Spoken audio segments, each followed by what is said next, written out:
Thanks for logging on to the Mountain West Network. Jesse Kurtz alongside Mountain West football analyst Ted Sundquist here to talk about the non-conference games this week, Week 5 of the Mountain West Conference. We'll start with UTEP at Colorado State, a 1:30 kickoff from Hughes Stadium. UTEP coming in 1-2.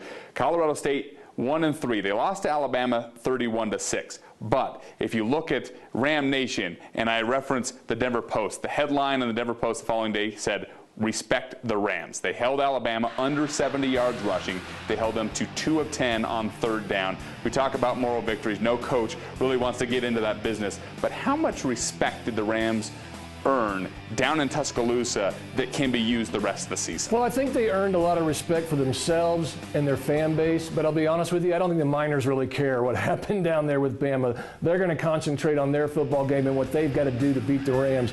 And to be quite honest with you, they're the top rushing team in Conference USA. They're going to work to establish that run, regardless of what the Rams were able to do against that Alabama Crimson Tide rushing offense. As a coach, it's hard to celebrate a loss, like you said, but for Coach McElwain moving forward, he's going to focus on the things I think that they didn't do that they could have done to help win that football game and point that out as a reverse positive, so to speak. Yeah. They were 4 of 14 on third down. They could have, done better converting third down opportunities. They had 4 penalties and they did turn the football over. But to physically stand toe-to-toe with Alabama down there in Tuscaloosa, like you said, gives the players a lot of confidence, I think, moving into that Mountain West Conference schedule, and they've got to feel really good about standing up against anybody in conference. Miners making their first trip to Fort Collins since 1995. Kickoff 1:30, be televised by CBS Sports Network. Moving on to Wyoming at Texas State. The Cowboys 3-1 right now on the season. They beat Air Force soundly 56-23. Texas State 2-1 on the year. Brett Smith accounts for over 500 yards of total offense at the academy late on Saturday night. How good is he playing? And he's not getting the national attention that probably he deserves. Why is that? Because he's been absolutely spectacular, throwing the football, running the football, and from a leadership standpoint. Well, in a conference, it's constantly having to prove itself, like the Mountain West Conference seems it has to year after year after year. We have to remember that he is a quarterback coming off a 4-8 football team at Wyoming last season. We've seen it. The rest of the country haven't had a chance to really see a lot of the Cowboys. They don't get the nationally televised games that maybe some of the other schools do, the Fresnos, the Boise's, even the Air Force Academy. But from that standpoint, he really is playing about as well as he can possibly play.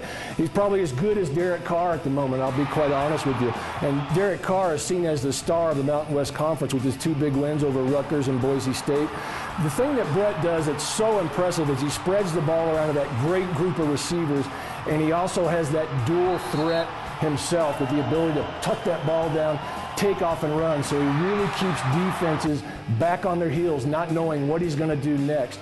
And with that ability to run the football himself and then throw it to that trio of top receivers in the conference, I tell you what, it's going to be difficult to find anyone that can slow down that Cowboy offense. Yeah, they are averaging 41.8 points per game. That ranks 21st in the nation. Kickoff, 6 o'clock Central Time. It'll be televised on the Longhorn Network. Moving on to the San Diego State Aztecs. They're at New Mexico State.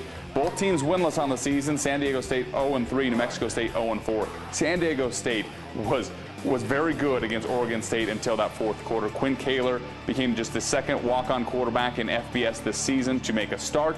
16 of 25, 251 yards, and 2 touchdowns. How different were the Aztecs with him leading the charge under center? Well, I'll tell you what, Jesse, they opened up the game with a touchdown drive, and that built confidence on that side of the football. I mean, offensively, there's just been nothing to get excited about. So for him to come out in his first start against a Pac-12 opponent and score on the first drive was huge for that Aztec offense. San Diego State, I thought, was a bit more high percentage in their completion rate. They were able to stretch the football field a bit more with his big play strikes. He had an 80-yard touchdown to Colin Lockett on the first play following Oregon State's score that put them up 14-7. So what I liked about that was his resiliency and how he responded when they had gotten down after taking the lead. Bam, they're right back tied with them. Gave the offense some rhythm, I thought, and Oregon State was guessing a bit throughout the game, and that opened up the running game for Adam Moema. We finally saw him get involved. So there was a difference with him as the signal caller this week. It'll be interesting to see if they can continue to grow with him at the quarterback position. Kickoff for the Aztecs, 6 o'clock Mountain Time. ESPN3's got your television coverage. Fox Sports San Diego also will have your television coverage. Finally, Southern Miss and Boise State. Southern Miss 0-3. Boise State right now 2-2. Of course, lost that heartbreaker at Fresno State 41-40. Broncos not receiving a single vote in either top 25 poll for the first time since 2005. That's a streak of 125 consecutive polls. Quite a streak. Looking at it from a positive standpoint, because there's plenty of season ahead, there's always so much pressure at Boise State to perform. Can they use this where the pressure is off and just go out there and perform? Yeah, all good things come to an end. I mean, eventually that streak had to finish, correct? Sure. But there's still a lot of goals that can be accomplished by Coach Peterson's group up there in Boise. And it starts off with, it's not how you start, but how you finish, like you said. And the fact that they're not in the top 25 right now doesn't mean a whole lot, and it doesn't mean that they won't be there by the end of the season. There's room for improvement on that defensive side of the ball for sure, across the board. Got to do a better job stopping the run. Certainly they've got to do a better job in controlling those big plays in the passing game. Don't turn the ball over. Protect your quarterback. Don't get a lot of penalties, and be a little bit more solid on third down offensively, I think. They can win the Mountain West Conference by claiming that Mountain Division and then perhaps getting a rematch with Fresno State and might end up back against the Bulldogs. Little revenge factor, perhaps.